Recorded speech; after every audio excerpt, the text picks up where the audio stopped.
এই গরমের মধ্যে তিতা কিছু হলে কিন্তু মন্দ হয় না। আর করলা কিন্তু এমনিতেও শরীর ঠান্ডা রাখে। হ্যালো বন্ধুরা, আসসালামু আলাইকুম। কেমন আছো সবাই?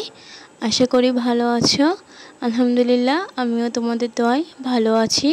আজকে আমি একটু করলা ভাজির রেসিপি নিয়ে চলে আসলাম।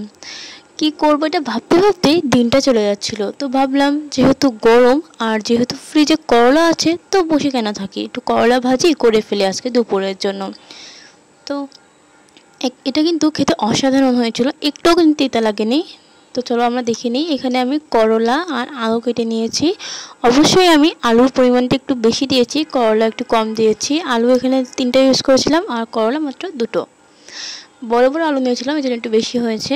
আর এখানে নিয়েছি পেঁয়াজ কুচি, কাঁচামরিচ কুচি। পেঁয়াজের পরিমাণটা একটু বেশি নিয়েছি, এতে করে কিন্তু করলা তিতা ভাবটা এটা কিন্তু থাকে না। আর আলু দিলে কিন্তু এমনিতেও তিতাটা লাগে না।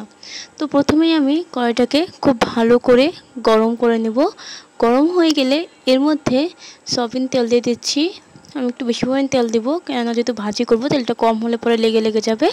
প্রথমেই এর মধ্যে পেঁয়াজ এবং কাঁচামরিচ কুচি দিয়ে দিচ্ছি। এগুলোকে একটু ভালো করে নাড়াচাড়া করে নেব। নাড়াচাড়া করে এর মধ্যে দিয়ে দেবো সামান্য পরিমাণে হলুদের গুঁড়ো। যেহেতু আমি একটু আলু দিচ্ছি, সেহেতু হলুদের গুঁড়োটা দিলে কালারটা খুব সুন্দর আসবে, দেখতেও ভালো লাগবে এবং খেতেও খুব ভালো লাগবে। হলুদটা দেওয়ার পরে একটু ভালো করে নাড়াচাড়া করে নিচ্ছি, যেন হলুদের গন্ধটা চলে যায়, একটু তেলের মধ্যে যেন ভাজাটা হয়ে যায়। পেঁয়াজটাও যেহেতু ভাজা হয়ে গিয়েছে, এদিকে হলুদটাও ভাজা হয়ে গিয়েছে।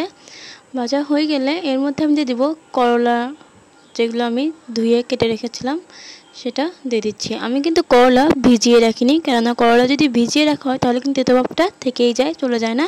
করলা কেটে সাথে সাথে ধুয়েই রান্না করার চেষ্টা করবেন, এতে করলা যে তেতো ভাব সেটা কিন্তু চলে যাবে।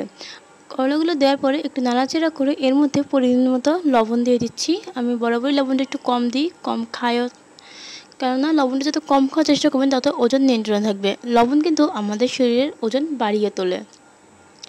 নাড়াচাড়া করে এবার ঢাকনা দিয়ে ঢেকে দেবো কিছুক্ষণের জন্য, যতক্ষণ না এগুলো সিদ্ধ হয়ে আসছে। আলুটা একেবারে সিদ্ধ না হলে কিন্তু কাঁচা কাঁচা থেকে যাবে আর খেতেও ভালো লাগবে না।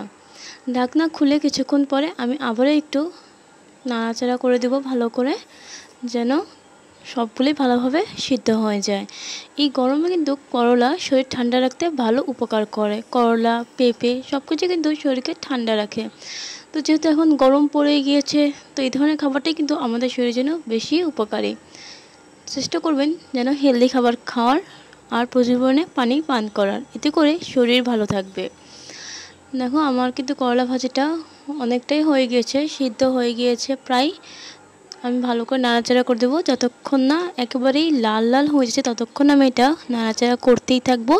আমি একেবারেই লাল লাল করে ভেজে নেব। এটা কিন্তু খেতে অসাধারণ হয়েছিল। তৈরি হয়ে গেল আজকে দুপুরের জন্য একেবারেই গরম গরম করলা ভাজি।